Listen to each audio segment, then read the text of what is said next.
नमस्कार. भारतीय विमानतळ प्राधिकरणात junior executive air traffic control या पदासाठी भरती सुरू झालेली आहे. तर आजच्या व्हिडिओमध्ये एअर ट्रॅफिक कंट्रोल या पदासाठीचा ऑनलाईन फॉर्म कसा भरायचा हे आपण पाहणार आहोत. वेबसाईटची लिंक डिस्क्रिप्शनमध्ये आहे, त्यावरती क्लिक करून तुम्ही ही वेबसाईट डायरेक्ट ओपन करू शकता. या ठिकाणी जाहिरात दिलेली आहे, खाली आहे युजर मॅन्युअल, त्यावरती क्लिक करून ते तुम्ही पाहू शकता. आपण नवीन रजिस्टर करणार आहे म्हणून टू रजिस्टरच्या समोर क्लिक हिअर दिसत आहे, त्यावरती क्लिक करून घ्यायचं.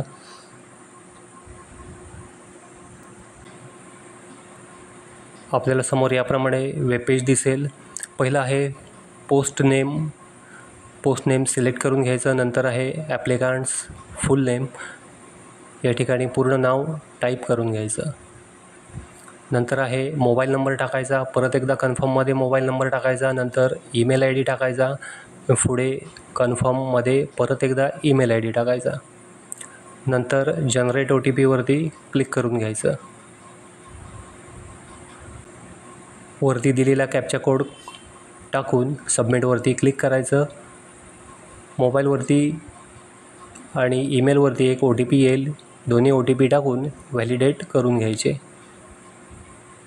त्याच्यानंतर डिक्लेरेशनवरती क्लिक करायचं. आय ॲग्री कॅप्चा कोड टाकून रिव्हेरीफायवरती क्लिक करून घ्यायचं. जी माहिती आहे ती या ठिकाणी दिसेल. बरोबर असेल तर चेकबॉक्सवरती क्लिक करायचं आणि रिव्हेरीफायवरती खाली क्लिक करून घ्यायचं. सबमिटवरती क्लिक केल्यानंतर या ठिकाणी आय ॲग्रीवरती क्लिक करायचं. मेसेज येईल, तो ओके करायचा.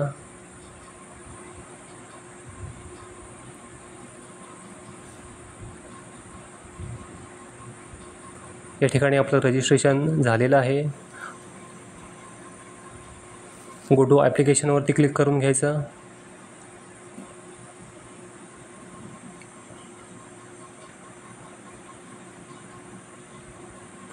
जेंडर सिलेक्ट करून घ्यायचं, मेल फिमेल ट्रान्सजेंडर जे असेल ते. नंतर जन्मतारीख टाकायची.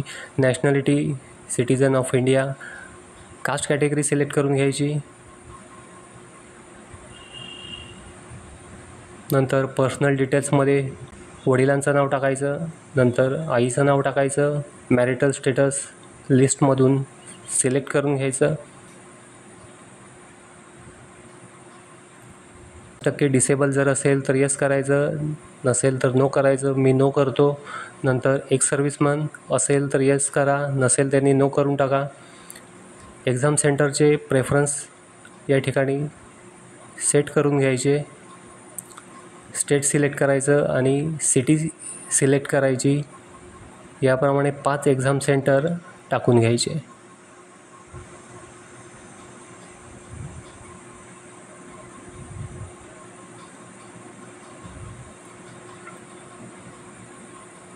नंतर आहे are you an employee of AAI, central government, state government, autonomous body, public sector undertaking असेल त्यांनी येस करा, नसेल त्यांनी नो करा. Are you a regular AI employee, मी नो करतो. नंतर आहे have you completed 1 year apprentice training, ज्यांची ट्रेनिंग कंप्लीट झाली असेल त्यांनी येस करा, नसेल त्यांनी नो करा आणि सेव्ह आणि नेक्स्टवरती क्लिक करा.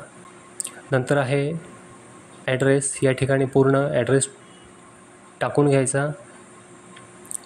कंट्री सिलेक्ट करायची, स्टेट सिलेक्ट करायचं, डिस्ट्रिक्ट सिलेक्ट करायचा, पिनकोड टाकायचा आणि करस्पॉन्डन्स आणि परमनंट ॲड्रेस सेम असेल तर या ठिकाणी येसवरती क्लिक करायचं. नंतर आहे क्वालिफिकेशन डिटेल्स, 10वीचे डिटेल्स टाकून घ्यायचे.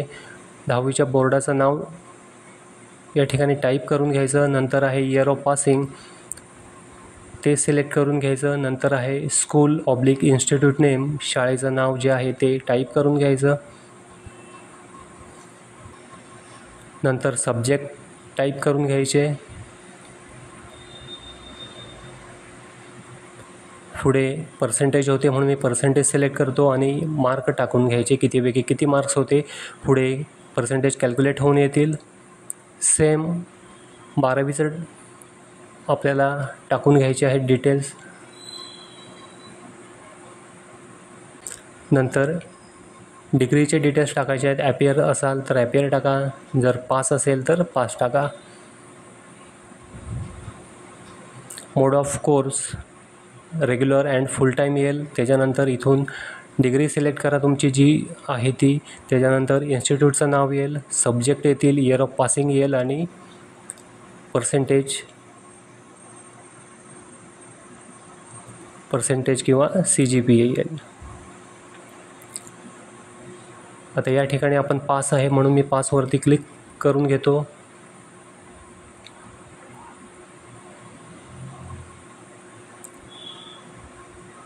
पुढे डिग्रीचं नाव सिलेक्ट करून घेतो, BSc with physics and mathematics.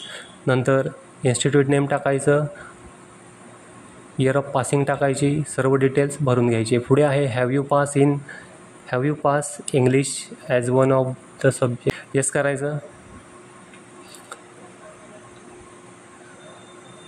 पुढे आहे do you have minimum proficiency in both spoken and written English of the level of 10+2 standard, yes करून घ्यायचं. नंतर आहे हायर क्वालिफिकेशन जर काय असेल तर ते टाईप करून घ्यायचं.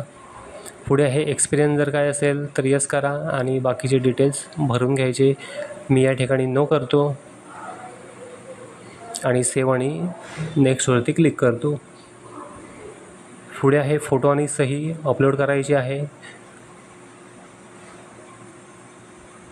पहिला फोटो अपलोड करून घेतो. फोटो अपलोड झालेला आहे, सहीसुद्धा अपलोड झालेली आहे. व्ह्यू करून चेक करून घ्या. त्याच्यानंतर स्क्रोल करायचं, पेमेंट मोडमध्ये ऑनलाईनवरती क्लिक करायचं आणि डिक्लेरेशनच्या बॉक्समध्ये टिक मार्क करून घ्यायची. पुढे कॅप्चा कोड टाईप करून घ्यायचा आणि प्रिव्ह्यूवरती क्लिक करून घ्यायचं.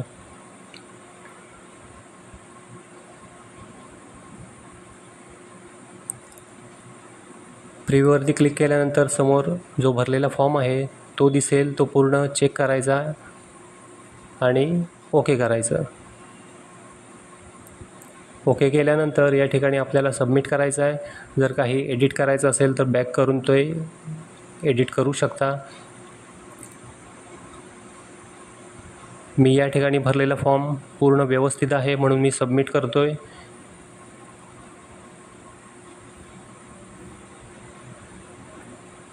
Please view photograph before submit, photograph view करायला सांगितलेलं आहे. मी ओके करतो आणि फोटो आणि साईन जी आहे ती व्ह्यू करून घेतो.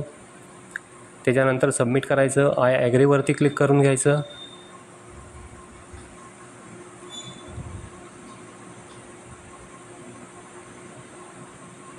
परत एकदा या ठिकाणी कॅप्चा कोड टाकतो आणि सबमिटवरती क्लिक करून घेतो.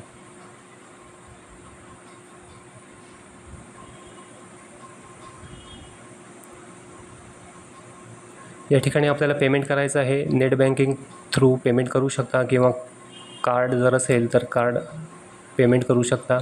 मी या ठिकाणी UPI वरती क्लिक करून पेमेंट करणार आहे म्हणून UPI वरती क्लिक करतो.